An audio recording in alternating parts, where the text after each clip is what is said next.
whether we're talking about feminism or abortion or LGBT and all of these other things, what's the bottom line of these things?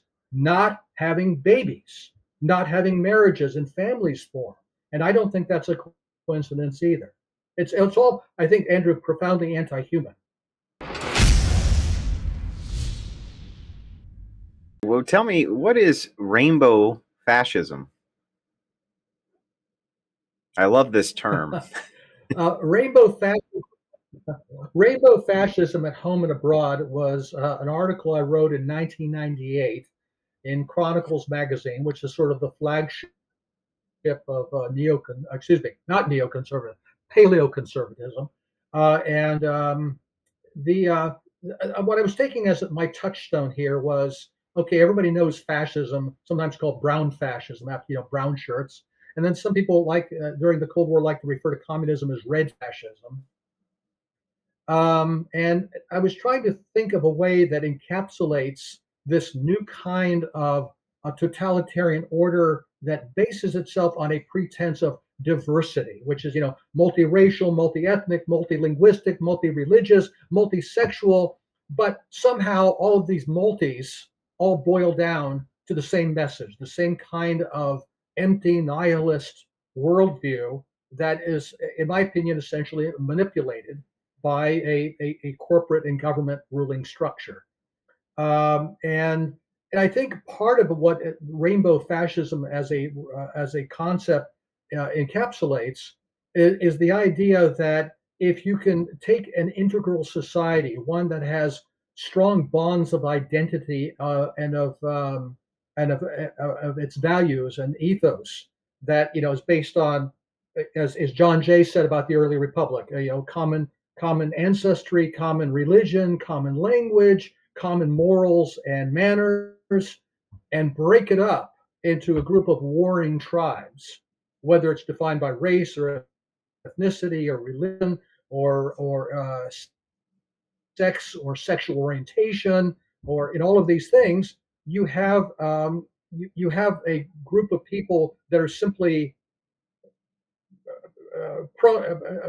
there's no limit to the ability to which such a herd of people can be manipulated, and I think that's what we're moving towards. So when the fascist part is the manipulation from the top, the rainbow part is this rainbow of diversity that is the principle that justifies the rule of our betters over this herd of undifferentiated people. That sounds a lot like communist divide and conquer tactics, doesn't it? Absolutely, and this is, some people have used this term cultural Marxism, where and some people have quibbled with it. Well, that's not really Marxism, because Marxism was all about economics, which, by the way, is not entirely true, because the heart of Marxism and certainly of Leninism was atheism, even more than anything with economics. But there is certainly a kindred spirit of Marxism when you take the Frankfurt School and Herbert Marcuse and Gramsci and all of these other people who wanted to take Marxism a step further, not just a clash of economic classes between the bourgeoisie and the proletariat, but to take it to sex, male and female, to race, white versus non-white, religion, Christian versus non-Christian, and so forth, where you have a whole range of paradigms where you have an oppressor class and a victim class. And this is what they call intersectionality. That when you talk about intersectionality, is that, okay, suppose you're a white woman, you only have one victim point. That's your sex, because obviously the patriarchy is oppressing you. But on the other hand, if you're a white woman and you actually identify with your own parents and your husband and your children, well, then you're one of the oppressor class. You've joined the white oppressor class. Whereas if you're a black female, illegal alien, lesbian, you've got intersectional victim points out the wazoo there. I mean, you're practically an aristocrat in the new order. So I think the idea of cultural Marxism, which as I say, I'm not too fond of the term, but let's say intersectionality, is to take the Marxist paradigm of oppressor and oppressed and to broaden it into every kind of distinction that exists within society, to even more thoroughly break down the social order. And you say, we can ask them, well, where is this all going? I think there's a couple of answers. I think the first answer I would say is that, people say who's driving all this? Is it Klaus Schwab? Is it Bill Gates? Who's really behind all of this? And I would have to say, certainly as a Christian, as an Orthodox Christian, that I think we're facing, well, it's a mystery of iniquity. It's a an intelligence that's greater than human that is ultimately behind it. I'm not sure even those people, like Klaus Schwab, really have a clear idea where all of this is going. A few years ago, there was a book written by a fellow named Igor Shafarevich. He was a Russian mathematician, called The Socialist Phenomenon, and he talked about the history of socialism from ancient times, what they called the hydraulic civilizations, and also things like the Inca Empire, and then also the various heretical groups during the Reformation, like the some of the Anabaptists and some of the others. I'm trying to think of some of the names of some of the groups who basically wanted to preach what they called a Christian or apocalyptic communism that at the time, and then how these impulses then found themselves into so-called scientific socialism under the guise of Marxism, Leninism. And he believed that ultimately, at least at the human level, what lies behind this is some kind of a manifestation of what Freud called the thanatos, the death instinct. That there is something in the human society, excuse me, human psyche, that lends itself toward extinction.